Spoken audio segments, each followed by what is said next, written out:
Welcome to Second Take, the show that focuses on the issues behind the news. Last week, the South African diamond industry held a town hall meeting in an effort to raise awareness of the problems in the diamond industry.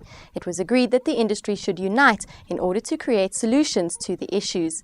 Mining Weekly editor Martin Creamer is with me in the studio to unpack the issue. Welcome to the show, Martin. Thanks, Shannon.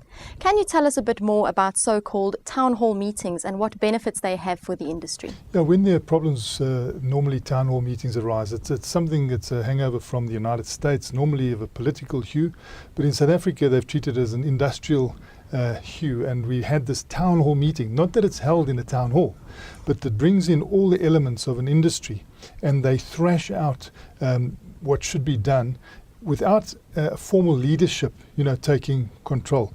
So we had some town hall toughness in Joburg last week, and a lot of robust comments from all sectors of the diamond industry, going from the miners to the manufacturers and the marketers and the site holders.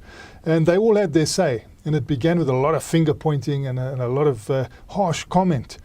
But it soon galvanized itself into a united voice. They were saying, look, we are worst enemy here. We are a divided flop. We need to go to government and unite and have a message that has a solution to the diamond problem. And it's not only a town hall meeting that's taken place in Joburg.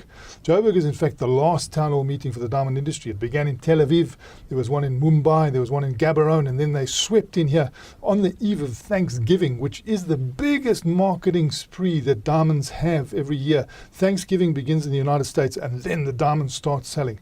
And they did it just ahead of that, and they also gave a sneak preview of their great adverts that they're going to put on in the US. So what was decided at this particular town hall meeting? What was decided is that the various elements of the diamond industry, the miners, the people who polish and cut, the site holders, should actually form a quorum and thrash out solutions. They said they don't want any whinging. They want solutions, and they want to go to the government. And what De Beers, which is the leader of the world diamond industry, promised is that you get yourself together, you get a single voice, we'll get you to the highest level in the land, and that will be our part of the bargain. We will also throw in a person from the diamond trading organization who will actually coordinate your message. And then we will do this very early in the new year, because we don't want to pussyfoot. And we will make sure that we get to the government at the highest level to put our case against regulation, because they're saying they face regulation after regulation after regulation, and their industry is being decimated in South Africa. And at the top of that, you've had this global meltdown, which has made things very difficult for the diamond industry. Which comes to the question about them complaining about not being consulted about DMDL being handed over to the state diamond trader. What's the story there? Well, you see, the state diamond trader took over DMDL's role. DMDL was a private sector company, De Beers led, and it had a business of about $100 million a year in South Africa. It's a South African little unit, and the idea was that the state would take over that role. The state said, look, we're not happy with the way diamonds have value added in South Africa. We want to control that, so we will start with a business model, and the business model will be run by the new state diamond trader, and we will then take that DMDL company and put it into the state diamond trader. And so what they said at the meeting is that this had been an abject failure, and although they often complained about the DMDL position, they said, come back DMDL, all is forgiven. Let us rather have that, because at the moment we've got nothing.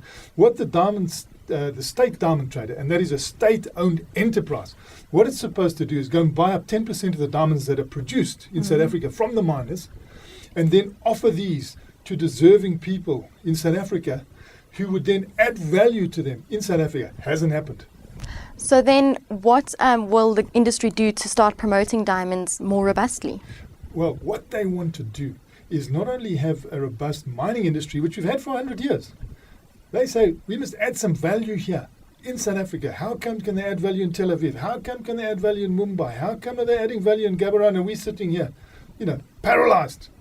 So they said, we've got Jewel City. Let's start with that. We've got a hub in Johannesburg. Let's try and turn that into a special area of diamond activity that has special privileges. And we don't want privileges that people in Tel Aviv don't have, or people in Gaborone don't have, or people in Mumbai. Let's get on a level playing field with them. And we want to create an industrial development zone here, which will have special privileges. And we don't want it to just be the normal industrial development zone that is free of VAT and value-added tax, etc. We want some special ingredients in there, and it'll be a hybrid type of industrial development zone. And this will be the platform in which we add values to diamonds that are produced in South Africa, and we start getting some proper benefit out of these sparkling stones that we've been producing for 100 years, but other people have been extracting more value out of. Sounds like a good plan to me. Yeah. Thank you very much for your time, Martin. It's a great pleasure, Shannon. That's the show for today. Join us again next time for more news and insights into what's happening in the mining world.